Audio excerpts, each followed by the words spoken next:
ሰርቶት ነው? የኔ ነኛ ሌላ ማን ይሰራዋል? ወይኔ አባዬ እኔ እስከምመጣ ራበህ አይደል? ሰላም ጤና ይስጥልኝ ውድ ተመልካች፣ እንዴት ናችሁ? ደህና ናችሁ ወይ? ሁሉ ሰላም ሁሉ መልካም ነው፣ እግዚአብሔር ይመስገን። እኔ በጣም ደህና ነኝ። እንግዲህ ውድ የቻናሌ ቤተሰቦቼ ይሄንን ቪዲዮ ሰብስክራይብ እና ላይክ እያረጋችሁ ብታበረታቱኝ በጣም ደስ ይለኛል። ዛሬ ደግሞ ኖላዊ ድራማ ክፍል 140 ይዤላችሁ መጥቻለሁ። እናንተም በላይክ እና በሼር እንድትገቡ ፈቃደኛ ከሆናችሁ በትህትና እጠይቃችኋለሁ። ይሄ ቻናል ሁሉ ገብ ቻናል ነው። ሁሉ ገብ ሰውን የሚረዳ ባለቤቷንም የሚረዳ። ስለዚህ እንግዲህ ወደፊት ብዙ ነገር አብረን እግዚአብሔር ጤናና ለሀገራችን ሰላም ከሰጠን በጣም ብዙ ነገሮች አብረን የምንከታተለው ሊሆን ይችላል። እናንተም በአሁኑ ጀምራችሁ ሰብስክራይብ እና የደውሏ ምልክት እያጠቆራችሁ ብትቀላቀሉ በጣም ደስ ይለኛል ማለት ነው። ወደሚቀጥለው ቪዲዮ አብረን ስንሄድ ማለትና ሰላም ሀና ለምንድነው ተያይዘው የመጡ? ሀናና ማለት የእናታቸውን ወርቅ ከየት አግኝተው ነው ሰብስበው ይዘው መጥተው ለእናቷ ያስረዳት? እናቷ ደግሞ የራሷ ወርቅ እንደሆነም አታውቅም ነበረ። እናትየዋ ምንድነው አምጥታችሁ እያሸከማችሁን እያሳያችሁን ያላችሁ ነገር ምንድነው ብላ ጠይቃ ነበረ። ነገር ግን ብትጠይቅም ባትጠይቅም ነገሮቹ በአሁኑ ጊዜ በጣም እያስደነገጣት ነበረ። እንግዲህ በመካከሉ ሀና እናቴ የራሷን ወርቅ አታውቅም ወይ ለምንድነው ብላ ስትጠይቅ በመካከሉ ላይ ደንግጣ ወይዘሮ ማለት አዎ ወርቄ ይመስለኛል ብላ ነበረ። ስለዚህ ከየት አመጣችሁ? ከየት ነው? ወዴት ነው? ብላ ወይዘሮ ማለት ስትጠይቃቸው ነበረ። ሀናንና ሰላምናን ስትጠይቃት ነበረ። እንግዲህ ሰላምና በባህሪዋ ትንሽ ኃይለኛ ነገር ነችና እናቴ ደግሞ ስለዚህ ምንድነው የምትይው ብላ እሷም ጠይቃት ነበረ። ነገር ግን ያተምቹ የሚባል ልጅ እሱ ነው ይሄን ወርቅ ከእርግቤ ቀምቶ እዚህ ያመጣው ብላ ተናግራ ነበረ። ከዛ ወይዘሮ ሜላት ደግሞ ሀናን የአባትሽ እዚህ ውስጥ እጅ አለው ቃልሽ ደግሞ በጣም ነው የማዝነው ስትላት፣ በዛን ሰበብ ሀና አንቺ የሰው ስም ካልጠራሽ ምንም ነገር የሚሆንልሽ ነገር የለም ብላ ትታቸው ውልቅ ያለችው በዛን ሰበብ ነው። ሰላሜና የሀናን አባትና ሀና የነሱ ስም በድምፁ በስማቸው በክፉ እንዲነሳ አትፈልግም። ምክንያቷም በጣም ብዙ ስለምትወዳቸው በጣም ብዙ ስለምታከብራቸው ነው።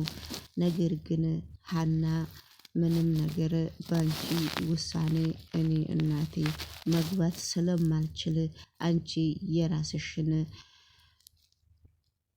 የራስሽን አስተሳሰብ መፈጸም አለብሽ በማለት ነው። ሀና የማንንም መፍት መንካት አልፈልግም፣ ሰውንም መውቀስ አልፈልግም በሚል ደረጃ ነው ሀና እዚህ ደረጃ እየደረሰችውና እንግዲህ ወደሚቀጥለው ቪዲዮ ስንሄድ ሀና እናቷን አይዞሽ ብላ እያባበለች ነውና ወደሚቀጥለው ቪዲዮ ስንሄድ ደግሞ ቸምሱና አቶ ኖላዊ በጣም ቸምሱ ሰክሮ መጥቶ እንግዲህ አቶ ኖላዊ ምንድነው የሆኑት? አንተ ምንድነው የሆንከው?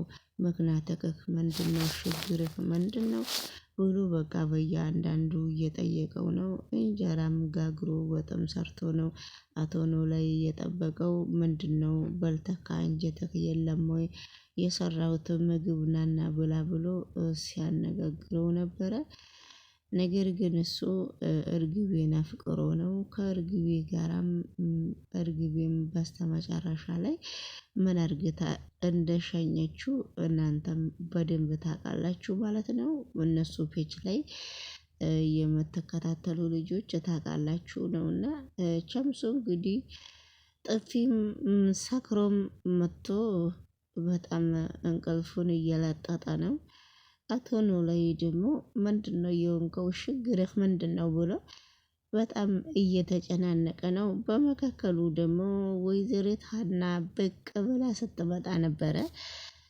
ወይዘሪት ሀና ከመጣች በኋላ እኔ ትምህርት ቤት ልሄድ ነበረ፣ አባቴ ርቦሃል ብዬ ነው ወጥ ሰራልሃለሁ ብዬ ነው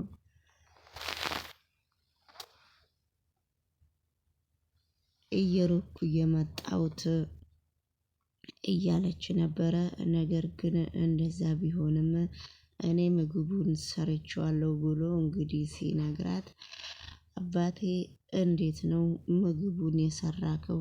በጣም ደክሞኝ ነው የመጣሁት ነበረ፣ በጣም ደስ ይላል ብላው ተቀብለዋለች። አብረው እንግዲህ ምግብዬን እየበሉ ነው ሀናና አባትየዋ። በመካከሉ ደግሞ የቸምሱ ነገር በጣም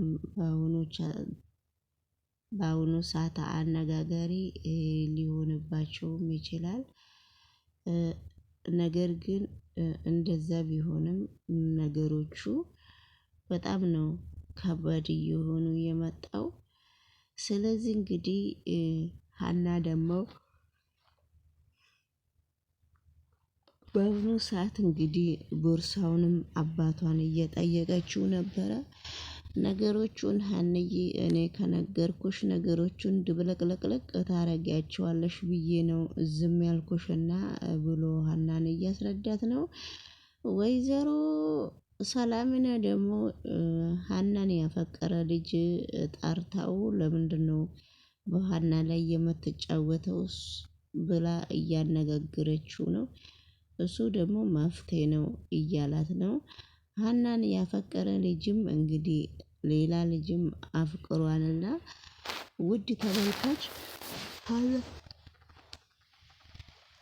ሀና እንግዲህ ያው ዞሮ ዞሮ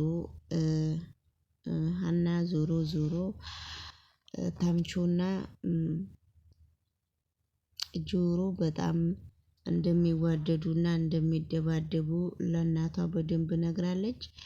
ተምቹ እንግዲህ ከእርግቤ ፍቅር ይዞ ተሸወይናይ እያረገው ነውና ነገር ግን እርግቤም እስከ ገመናዬ ትወደኛለህ ወይ ብላ ስትጠይቀው ምንም ችግር የለውም እኔም ሌባ ነኝ አንቺም ሌባ ነሽ ብሏታል።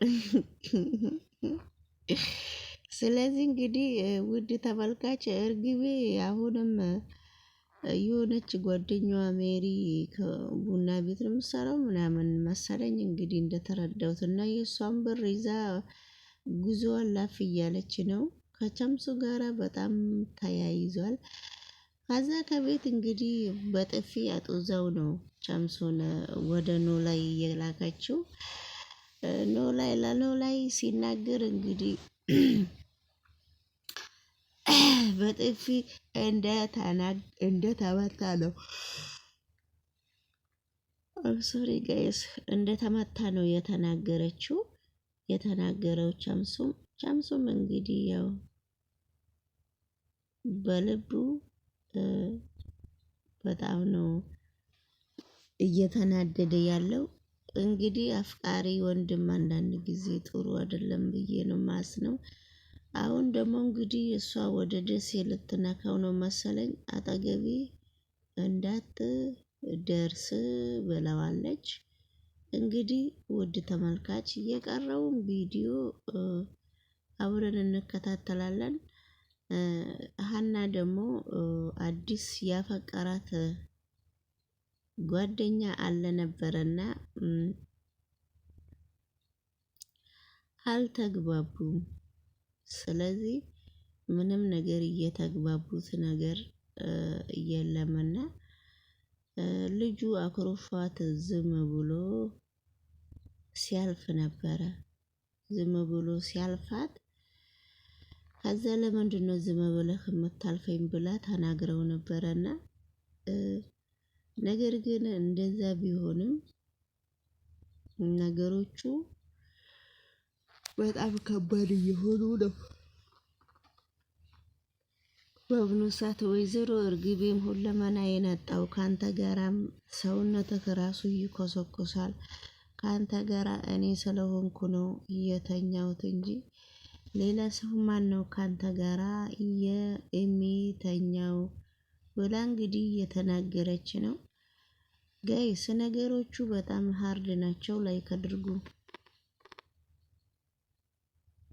ጨጓራ የሚኮሰኩስ ገላህን ታቅፋ የምትተኛ ሴት ያለች ይመስላል። ሙድያሽብኝ ነው። እውነቴን ነው። በቅጡ እንኳን ገላን